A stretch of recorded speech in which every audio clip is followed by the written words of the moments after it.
adventures. Greetings all, it's Chuke here from Chuke's Outdoor Adventures. Well, thank you to all the viewers who are emailing me these stories. Several people emailed me this story close to Cody, Wyoming. This is another bear attack that happened October 3rd. Looks like 20 miles outside of Meeteetse, Wyoming.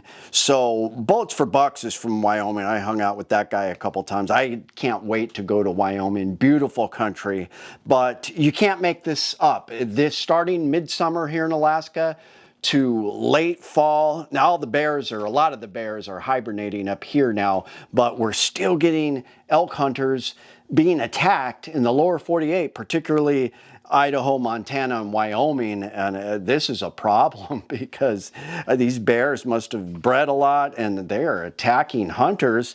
And this time these people weren't even packing meat. So an amazing story.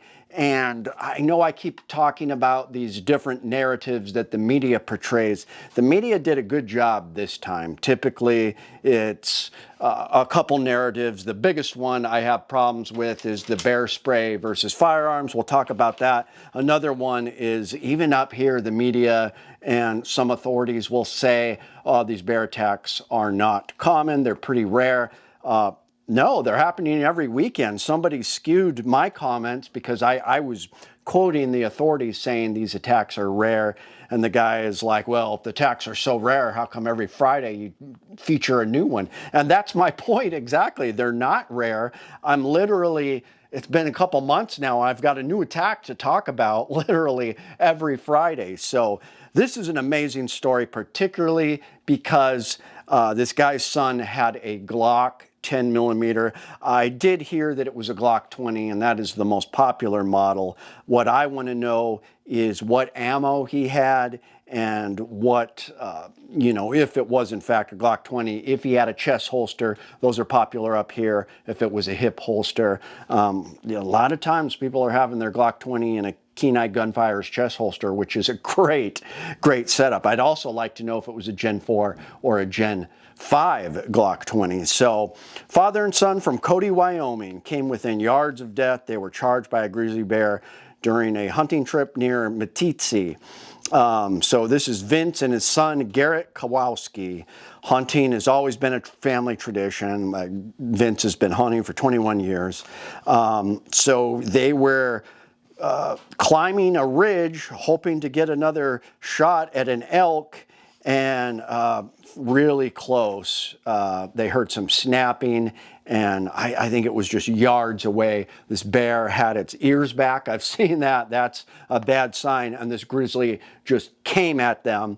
So this guy's son pulled out his Glock 20 and unloaded the magazine and stopped the bear. What an amazing story. Now, so amazing because there was all these other stories, 90% of them at the end, it'll say, always have bear spray in bear country. Now, bear spray is awesome. I always tell the story how my uncle got a black bear to go away using bear spray. That's all fine and dandy. I say use both. Use bear spray and take a firearm with you. Now, I know I've been a big proponent of the Glock 20. I have recently switched to a Glock 29, which is a slightly shorter 10 millimeter Glock. However, I am going to get a KKM barrel for it, so I'm going to have basically the same length, if not more, than a stock Glock 20. So big fan of the Glock 10 millimeters.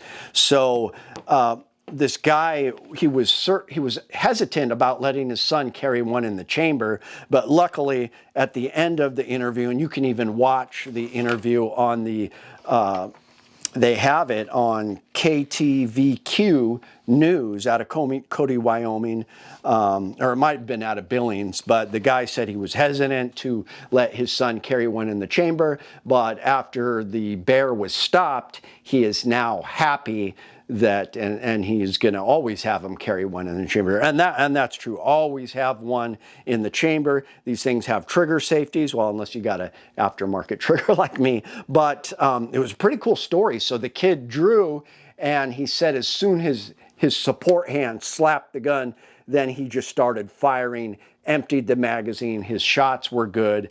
and they took down an adult grizzly bear that was charging them. No one got chewed on like a lot of these stories where they didn't have time, but they both said that if he hadn't been carrying one in the chamber, that he wouldn't have got the shots off. So amazing story. Those first couple shots must have made the difference. So kudos to all the news organizations that featured that and gave a positive message, always carry one in the chamber, and didn't just push bear spray or poo on hunters, because as hunters, we are stewards and ambassadors. There's a couple that have given us a bad name in the news, but you know, we do want to be ambassadors. So that's what we want to spread, is people don't realize that hunters are big time conservationists. We don't just enjoy killing and slaughtering animals. We really love the animals that we pursue,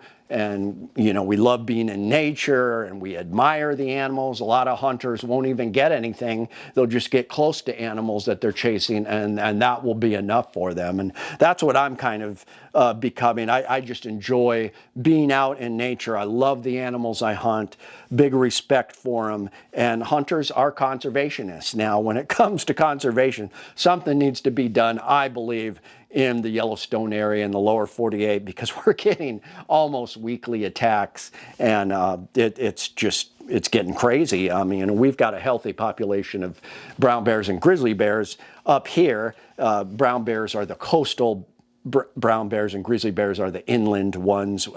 Slightly different. Genetically, they're the same, but they do have different shaped skulls. And biologists sometimes argue about it, but they're basically the same animal. The brown bears get a little bigger because they're eating all that salmon. But something's going on down there. The bears are multiplying, and they're starting to attack hunters regularly. And then they have very strict hunting laws on the bears themselves. Personally, I feel they should open up some of the laws a little bit and let them thin the herd out, if you will, because this is just crazy. These guys weren't even packing meat, and they were just, I mean, this bear would have killed them. So, great story. I'm glad no one was hurt. Thanks for tuning in. Like I said, I've turned to the Glock 29. I still think the Glock 20 is great. I think the Glock 40 is great. All three 10mm Glock models, just wonderful. I also like the Springfield XDM, and now I'm using 10mm 1911s. 10mm is just a great round. A lot of people get it mixed up, and they think that I say pistols are best for bear defense. No, that is not true. Your hunting rifle is better, and the best is a 12 gauge shotgun with slugs. We had that encounter in Kodiak in a home where the bear broke into the guy's home, his neighbor's home, and the guy came in and one 12 gauge slug up through the jaw of a brown bear that was almost 1,000 pounds, took it out. So just amazing stories. You cannot make this stuff up. Thank you for tuning in. I will have a video on a 1911 10mm up tomorrow morning. And thanks, guys. It's Chuke, your friend in the field. My name is Chuke. I like to trade my guns just for fun, but now I have none. Oh, look, getting shot by a bear, but I don't care. I got a 10mm. Chuke's Outdoor Adventures. Watch you all die every time, guaranteed.